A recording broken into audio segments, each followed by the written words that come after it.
네, 지금부터 제29차 원내대책회의를 시작하겠습니다. 예, 오늘 초대 공수처장 후보자를 검증하는 국회 인사청문회가 열립니다.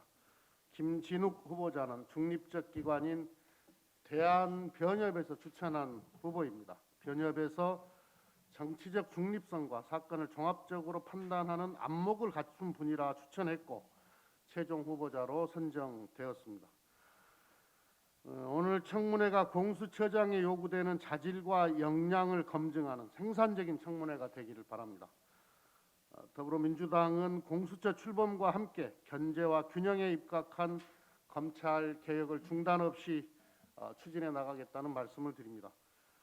국민 위에 군림했던 검찰이 국민을 위한 검찰이 될 때까지 검찰 개혁을 흔들림 없이 추진해 나갈 것입니다. 공수처 출범과 함께 검찰의 제도 개혁이 뒤따를 때 비로소 국민이 체감하는 변화가 시작될 것이라고 믿습니다. 올해 1월부터 검경 수사권 조정 시행으로 검찰의 직접 수사 범위가 6대 범죄로 축소되어 직접 수사권이 5만 건에서 8천여 건으로 80% 이상 대폭 축소될 예정임에도 불구하고 수사 인력과 조직은 예정 그대로 상태입니다. 기소권 중심의 조직 정비를 위한 검찰의 제도 개혁에 박차를 가해야 합니다. 당에 설치된 검찰개혁특별위원회에서는 수사와 기소의 완전한 분리, 인사 및 직제 개혁, 조직 문화 및 수사 관행 개선, 법무부 개혁, 수사권 조정 후속 조치 점검 등 5개 주제를 선정하고 지금 개혁 작업을 진행 중에 있습니다. 더불어민주당은 검찰개혁 특위 논의 결과를 바탕으로 검찰 제도 개혁을 차질 없이 진행하겠다는 말씀을 드립니다. 근거 없는 주장으로 정부 방역에 대한 불신을 조장하는 국민의힘의 행태가 매우 유감스럽습니다. 지난주에 국민의힘의 김종인 비대위원장은 K방역은 확진자와 사망자 수를 보더라도 실패한 것이다 이렇게 발언을 했는데요. 어이가 없습니다. 18일 기준으로 미국의 신규 확진자 숫자는 24만 6천 명, 사망자 3,671명입니다. 영국의 확진자 숫자가 4만 1,000명, 사망자 숫자는 1,295명입니다. 잘한다고 하는 독일의 확진자 수는 1만 3천 명, 사망자 445명입니다. 가까운 일본은 확진자 수가 6,386명에 사망자 66명입니다. 18일 하루 기준입니다. 반면에 우리 대한민국의 신규 확진자는 389명, 사망자 15명입니다. 일본은 일주일 넘게 긴급 사태를 선포하고 있고 중국과 프랑스는 일부 도시 봉쇄와 통행 금지 조치를 내리기도 하고 있습니다. 대한민국은 국제사회에서 OECD 방역 1등 국가 평가를 받을 만큼 안정적인 방역 체계를 유지하고 있습니다. 그리고 OECD는 대한민국을 효과적인 방역 조치로 회원국 중 GDP 위축이 가장 작은 국가로 평가하면서 2020년 경제성장률 1위로 전망했습니다. 우리나라가 마이너스 1.1%, 미국이 마이너스 3.7%, 일본이 마이너스 5.3%, 독일이 마이너스 5.5%, 영국은 마이너스 11.2%, 프랑스가 마이너스 9.1%입니다. K방역은 방역 당국과 의료진 그리고 국민의 참여와 희생으로 만들어진 성과입니다. 인정할 것은 인정하고 코로나 종식을 위해 초당적으로 협력하는 야당의 태도 전환을 요청합니다. 방역 성과 깎아내리기에 급급한 야당의 태도는 전 국민의 희생과 헌신에 대한 모욕입니다. 정치적 이득을 겨냥해 근거 없는 방역 실패를 주장하면서 방역 정쟁화만 부추기는 것은 청산해야 할 흑색 선동 정치입니다. 또한 김종인 위원장은 백신 접종을 질병관리청의 능력으로 이행할 수 있을지 회의적이다 이런 발언도 했습니다. 우리 질병관리청은 K방역의 성과를 만들어낸 세계 최고 수준의 질병 예방관리 전문기관입니다. 세계 최고의 전문기관이 백신 접종을 지휘하지 않으면 도대체 어떤 기관에 맡겨야 한다는 것인지 야당과 김종인 위원장에게 묻지 않을 수가 없습니다. 백신 접종에서 무엇보다 중요한 것은 방역 당국에 대한 국민의 신뢰입니다. 질병청은 먼저 백신 접종을 시작한 나라들의 상황을 면밀하게 모니터링하면서 빈틈없는 접종 시스템을 마련하기 위해 최선을 다하고 있습니다.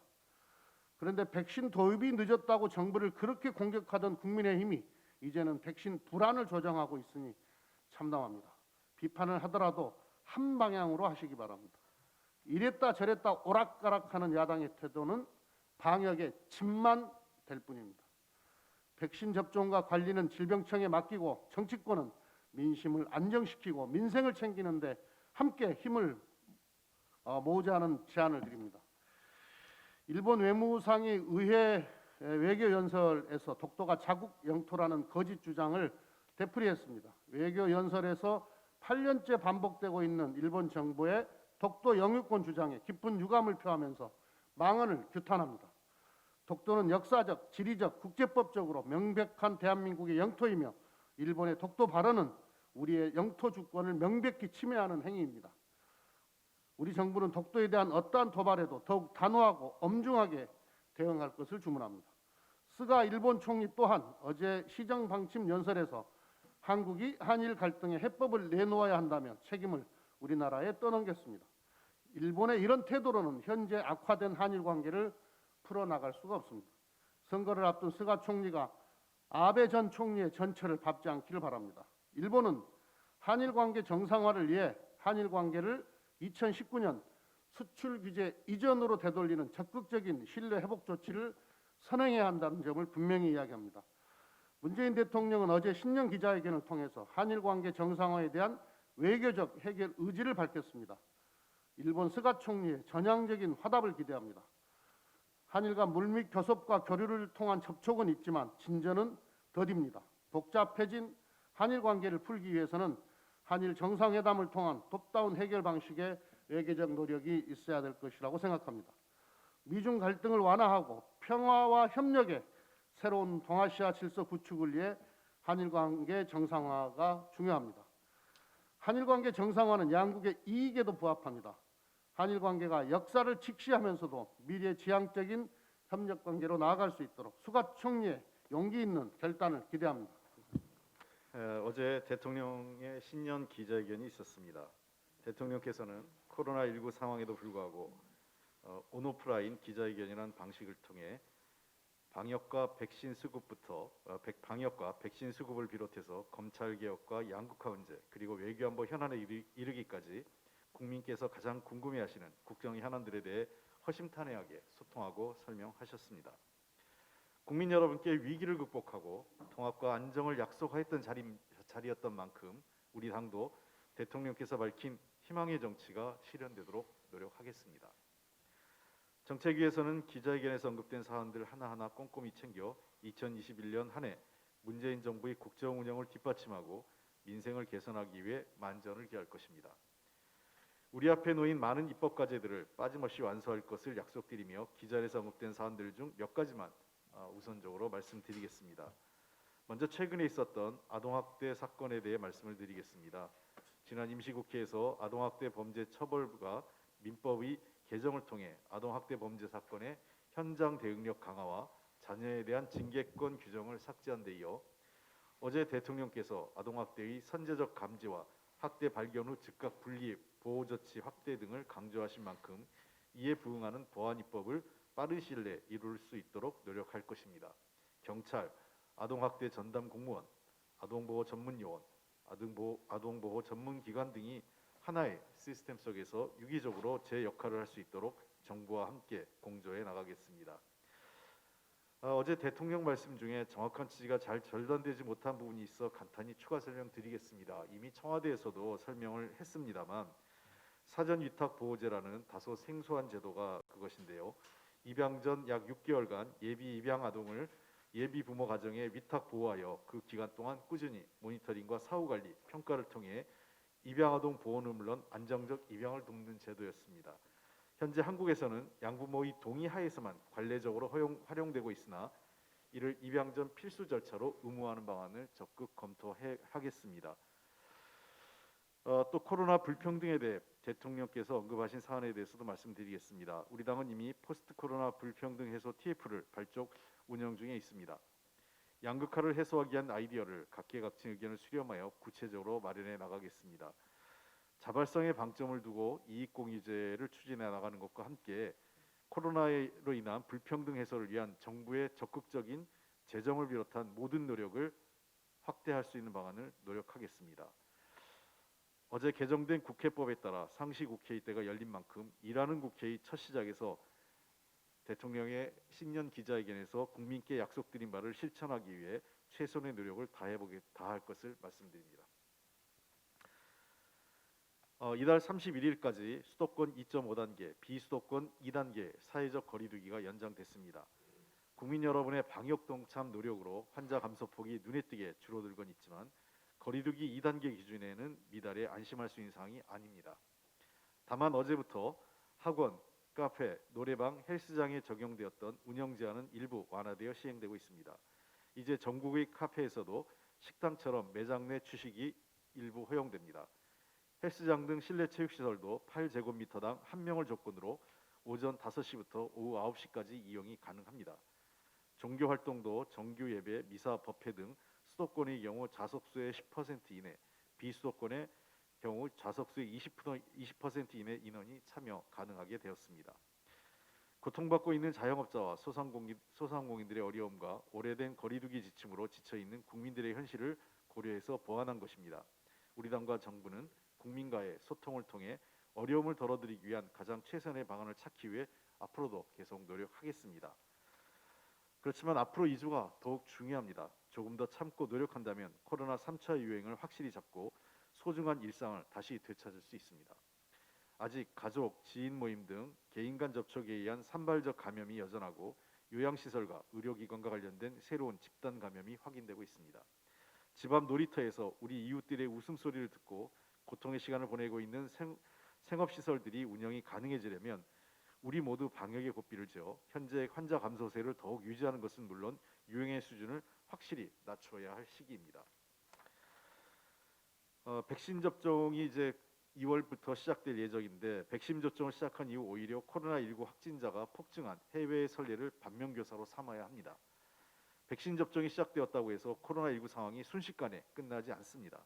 정부는 다음 달부터 예방접종 시스템을 단계적으로 개통해 접종 사전 예약 등 관련 서비스를 제공하게 됩니다.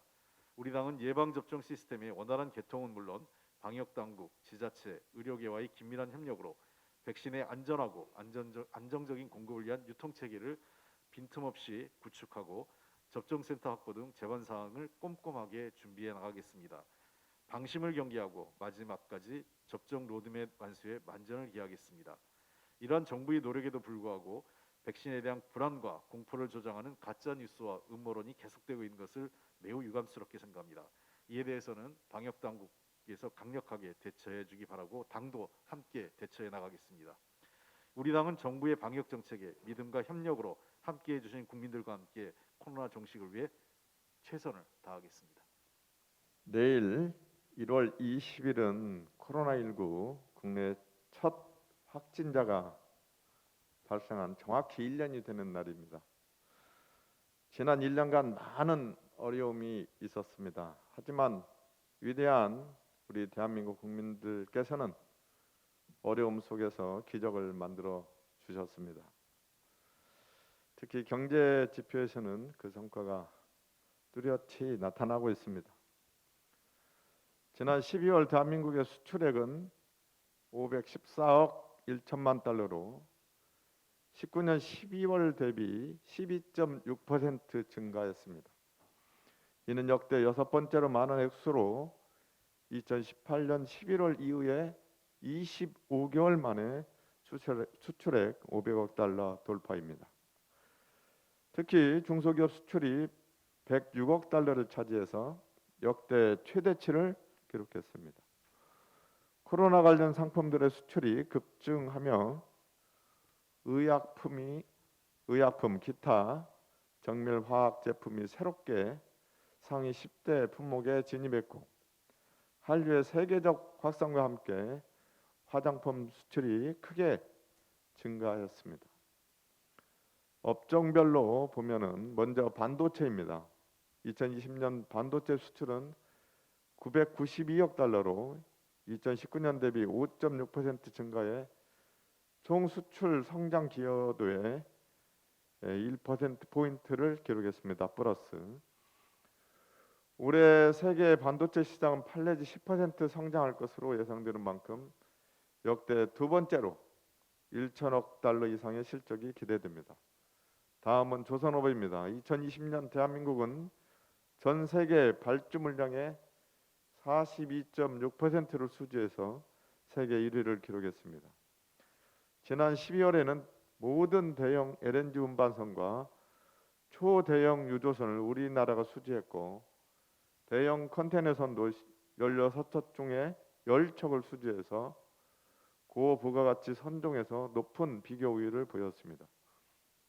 마지막으로 배터리입니다. 지난해 2차 전지 수출액은 65억 7천만 달러로 5년 연속 증가세를 보였습니다. 특히 지난 11월 기준 주요 3사 LG 에너지 솔루션, 삼성 SDI, SK 이노베이션의 시장 점유율은 34%를 차지해서 16%를 기록한 2019년 대비 2배 이상 성장했습니다. 한때 1,000명을 넘었던 신규 확진자 수는 이번 주에 들어서 300명대까지 감소했습니다. 아직 안심할 수는 없으나 겨울로 접어든 북반구 주요국에서 감염이 크게 확산되고 있는 상황에서 대한민국의 방역은 성공적으로 작동하고 있습니다. 성공적인 경제적 성과와 방역의 성공은 모두 우리 국민들께서 만들어주신 기적입니다. 앞으로 더불어민주당과 정부는 더 큰 성과를 도출할 수 있도록 모든 노력을 아끼지 않겠습니다. 감사합니다. 지난 8일 서울지방법원은 1956년 한일 청구권협정과 2015년 일본군 위안부 문제 합의와 상관없이 일본 정부가 일본군 위안부 피해자분들에게 손해배상을 해야 한다는 판결을 내렸습니다. 일본 정부는 기자회견 등을 통해 이를 즉각 반발했습니다. 위안부 배상 책임에 대해 그동안 일본은 국제법상 관리인 주권 면제에 따라 다른 국가를 피고로 삼아 재판할 수 없다는 주장을 해왔습니다. 그러나 이미 10여 년 전인 2009년 일본은 인적 피해 배상 책임에 대해서는 주권 면제 대상에서 제외한다는 취지의 법을 제정한 것으로 나타났습니다. 주권 면제를 인정하지 않겠다는 내로남불식 태도를 보여왔던 것입니다. 우리 법원이 일본군 위안부 배상 판결을 내리고 며칠 뒤 지난 10일 저녁 일본의 해양보안청 측량선 소요가 제주도 동남쪽 우리 측 이짓에서 배태적 경제수역입니다. 사전 동의 없이 측량 활동을 벌이고 있음이 발견됐습니다. 일본 측량선은 우리 해경선과 며칠간 대치를 벌이고 지난 13일 우리 수역을 벗어났습니다. 그럼에도 불구하고 일본은 계속해서 조사를 이어갈 것이라고 밝힌 상황입니다. 앞서서 우리 김태년 대표님께서 말씀하셨듯이 지난 월요일 모테기 도시미츠 일본 외무성은 일본 정기국회 개원 외교연설에서 독도가 일본 영토라는 망언을 또다시 내뱉었습니다. 2014년 이후 무려 8번째입니다. 일본 외무성은 독도를 자국 영토라고 도발하는 것을 연례 행사로 생각하는 것 같습니다. 결코 용납할 수 없는 일입니다. 아마도 일본은 세계 최고 수준의 국가 부채와 상시적인 디플레이션 위기, 팩스와 도장으로 대표되는 비효율적 행정, 극심한 고령화로 인한 국력 상실 등 국가적 위축과 위기감을 역사 문제 등 한국 때리기로 떨쳐내려는 것이 아닌지 의심하지 않을 수 없습니다.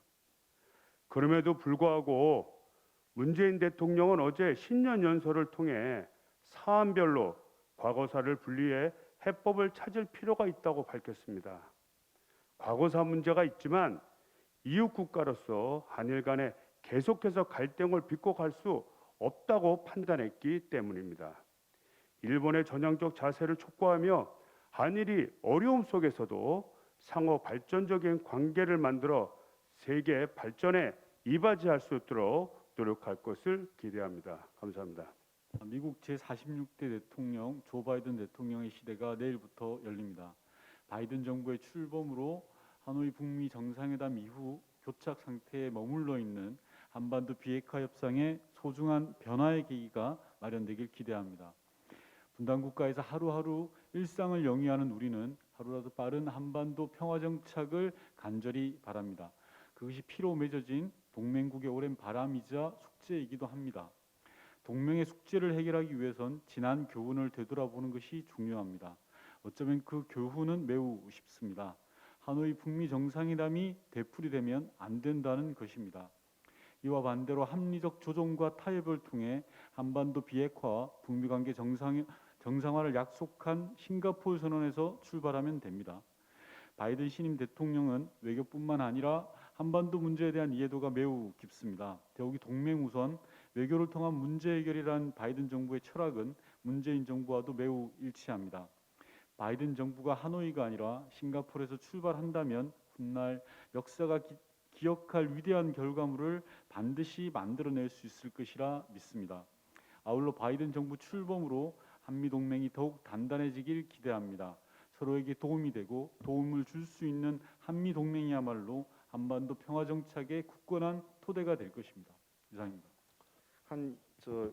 국내 일간지에서 우리 당 대표와 우리 TF에서 발표한 이익공유제 해외 사례에 관련돼 가지고 마치 저희가 사실관계를 왜곡하거나 꼼수를 쓴 것처럼 보도했는데 그것이야말로 사실관계가 틀립니다.